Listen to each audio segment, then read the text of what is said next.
नमस्कार दोस्तों, आप सभी का फिर से एक बार स्वागत है। दोस्तों जानेंगे एक और सबसे बड़े रहस्य के बारे में। दोस्तों अमरनाथ की गुफा का रहस्य क्या है, कैसे वहां हुआ शिवलिंग का निर्माण, दोस्तों विस्तार से जानेंगे। अंत तक बने रहे दोस्तों। चैनल को सब्सक्राइब करके कमेंट बॉक्स में हर हर महादेव जरूर लिख दें। दोस्तों मंदिर और गुफा से जुड़े रहस्यों के बारे में आपको पता है? अगर नहीं तो यहाँ जानिए गुफा का इतिहास क्या है और कैसे वहाँ शिवलिंग का निर्माण हुआ था।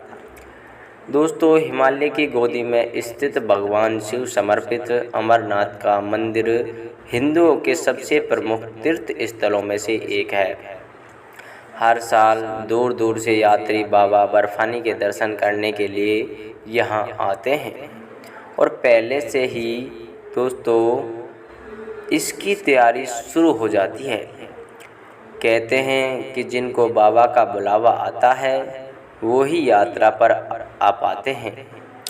ये यात्रा इतनी भी आसान नहीं है दोस्तों। यह गुफा जम्मू कश्मीर के श्रीनगर के उत्तर पूर्व में 135 किलोमीटर दूर स्थित है, जिसकी समुद्र तल से ऊंचाई करीब 13,600 फीट है। इस पवित्र गुफा की लंबाई 19 मीटर, चौड़ाई 16 मीटर और ऊंचाई 11 मीटर है।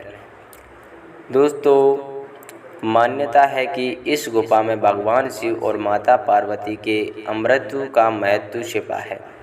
इसलिए हिंदुओं में इसकी कहानी मान्यता है कि इस पवित्र गुफा के दर्शन करने से भक्तों की सभी मुरादें पूरी होती हैं। हालांकि इसके दर्शन बेहद दुर्लभ हैं। बड़ी मुश्किलों के बाद भक्तगण इसके दर्शन करने के लिए यहाँ पहुँचते हैं।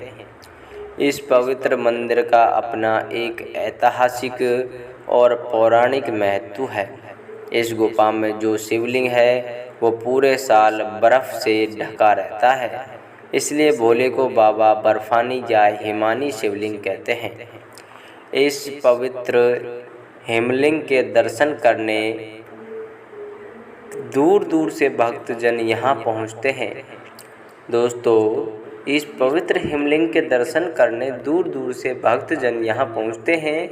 अमरनाथ की यात्रा पूरे साल में करीब 45 दिन की होती है, जो ज़्यादातर जुलाई और अगस्त के बीच में होती है। आषाढ़ पूर्णिमा से लेकर भाई बहन के पावन पर्व रक्षाबंधन तक होने वाले पवित्र हिमलिंग दर्शन के लिए पूरी दुनिया के कोने कोने में शिव भक्त अमरनाथ यात्रा पर जाते हैं। इतिहास में इस बात का भी जिक्र किया जाता है कि महान शासक आर्य राजा कश्मीर में बर्फ़ से बने शिवलिंग की पूजा करते। रजत रंगिनी किताब में भी इसे अमरनाथ या अमरेश्वर का नाम दिया गया है। दोस्तों कहा जाता है कि 11वीं शताब्दी में रानी सूर्यमती ने त्रिशूल, बनालिंग और दूसरे पवित्र चिन्हों का मंदिर में भेंट स्वरूप दिए थे। अमरनाथ गुफा की यात्रा की शुरुआत प्रजाभट्ट द्वारा की गई थी। इसके साथ साथ इतिहास में इस गुफा को लेकर कई और कथाएं भी मौजूद हैं। दोस्तों कहा जाता है कि मध्यकालीन समय के बाद 15वीं शताब्दी में दोबारा धर्मगुरुओं द्वारा इसे खोजने में पहले लोग इस गुफा को भूलने लगे थे। इस गुफा में संबंधित एक और कहानी भृगु मुनि की है। कहा जाता है कि कश्मीर की घाटी जलमग्न है और कश्यप मुनि ने कई नदियों का बहाव किया है, इसलिए जब पानी सूखने लगा तो तब सबसे पहले भृगु मुनि ने इस सबसे पहले भगवान अमरनाथ जी के दर्शन किए थे। इसके बाद जब लोगों ने अमरनाथ लिंग के बारे में सुना तब यह लिंग भगवान भोलेनाथ का शिवलिंग कहने लगा। 40 मीटर ऊंची अमरनाथ गुफा में पानी की बूंदों के जम जाने की वजह से पत्थर का एक आरोही निक्षेप बन जाता है। हिंदू धर्म के लोग इस बर्फीले पत्थर को शिवलिंग मानते हैं।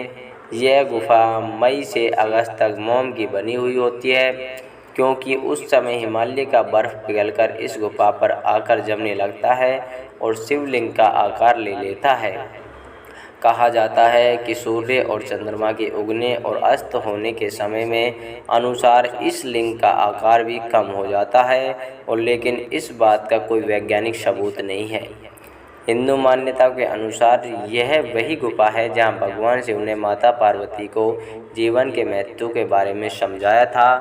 दूसरी मान्यताओं के अनुसार बर्फ से बना हुआ पत्थर पार्वती और शिव जी के पुत्र गणेश जी का भी प्रतिनिधित्व करता है, और इस गुफा के मुख्य वार्षिक तीर्थ स्थान बर्फ से बनने वाले शिवलिंग की जगह है।